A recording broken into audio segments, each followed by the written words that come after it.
Hi guys, Arthur here from Homeowner DIY. Guys, this is your quick tip of the week. So my deadbolt here isn't working properly anymore. So I have my key. We put it in and it doesn't turn anymore. So the first thing is take some WD-40 and give it a shot inside the barrel.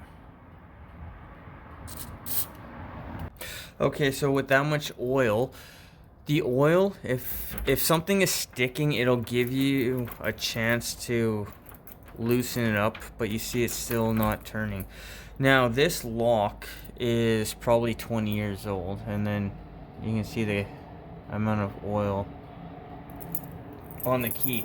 So this lock, I believe, is now just worn out. So what I'm going to do is replace it with a new one. So what we'll do now is material and tools. Alright, this is our material and tools list.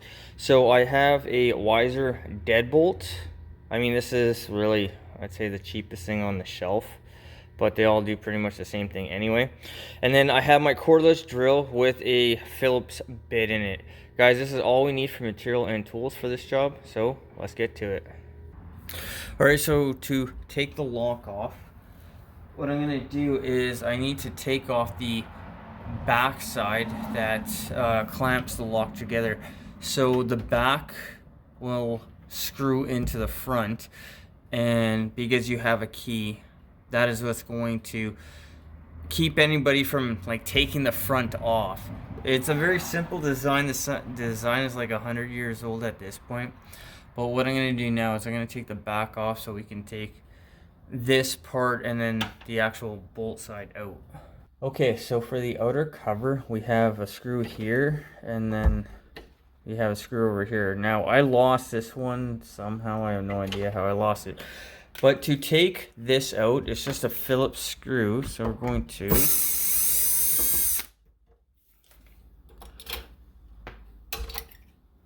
pull it off. Now, for this particular design, we have two Phillips screws that clamps this back plate and the front together. So we'll take that off as well. Alright, so we have our back plate and our screw. Alright, and now we'll take the front out. So the two screws fit into here, and then this little tab is what actuates the deadbolt back and forth. So because this isn't actually screwed in, what we're going to do is just pull it out. Alright, so the old one's on the left, the new one is on the right. So the new one has this hole here, they call it a smart lock. But when we flip it around, the old one has a flat surface. The new one has this type of hollow surface. Alright, so this is the new one, this is the old one.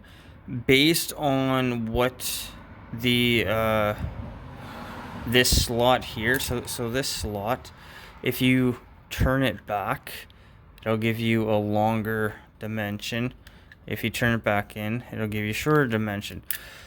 So where it currently is now is what's going to fit for the current.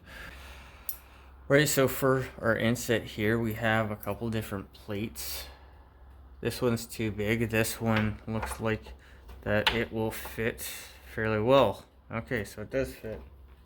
Alright, so for a face plate, we put it into the indentation. Now, the top and bottom screws, this door must be 50 years old, so I don't really think the top and bottom screws hold in all that well anymore, but just for demonstrative purposes, I'm going to use these small screws to put the plate inside. And as I thought, the screws don't actually bite into anything. Okay, so if your door wasn't so old like mine is, these two screws would bite in, but in my case they don't, but that is perfectly fine as well.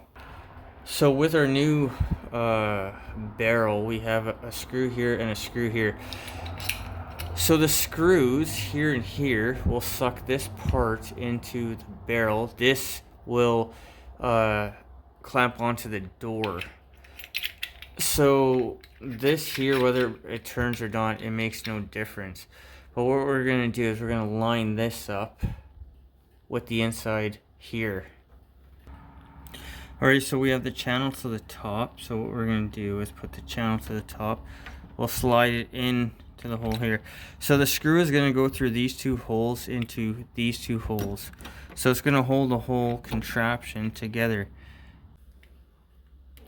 Alright, so with our backside here, this is the half circle, this is the flat side. So all you're going to do is line it up onto the actual piece that's sticking out. So with our machine screws, we're going to put it in through the hole.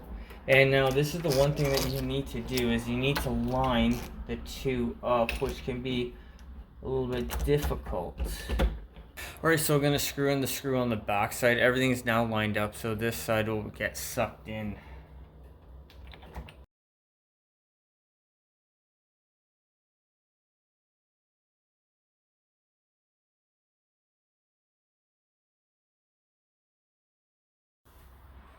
And I will give it a test. So it goes in, goes out. It works nice and smooth. Now what I'll do is I will lock the door and we'll see how it works with the key.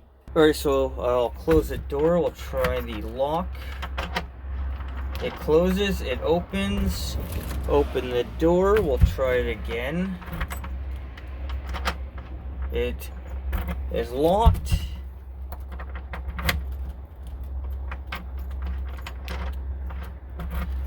And it opens. So it works fantastic. One last test to do is to try to open and close it from the inside. Alright, so I'll close the door. It works. Unlock it, it opens. Lock it again, it works. Alright, so our new deadbolt is working properly. So for the most part, it should be relatively straightforward. You don't have to measure or cut anything. All you have to do is take the old deadbolt off and put the new one on.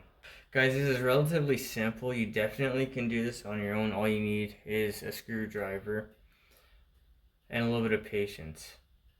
Otherwise, I'm hoping this new deadbolt will last 15 to 20 years like the previous one did. Guys, that's your quick tip of the week.